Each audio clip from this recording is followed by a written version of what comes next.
You ask Tiger to calculate. This deals with finding the midpoint between 2 points. The midpoint between the 2 points is 29, -31. Let's solve it step by step.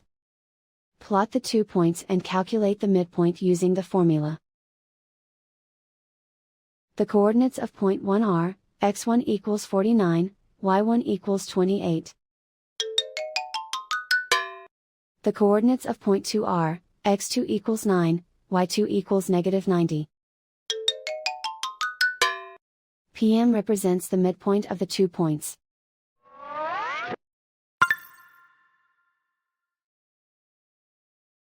Use the x values in the midpoint formula to find the midpoints x. x1 equals 49.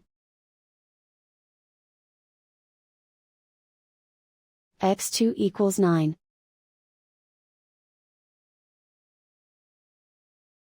Simplify the arithmetic.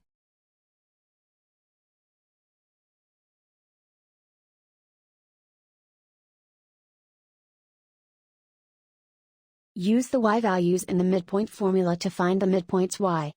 y1 equals 28.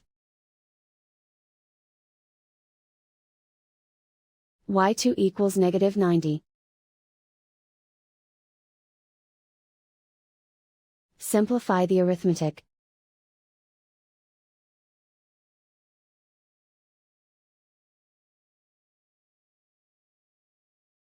And so, the midpoint is 29, -31.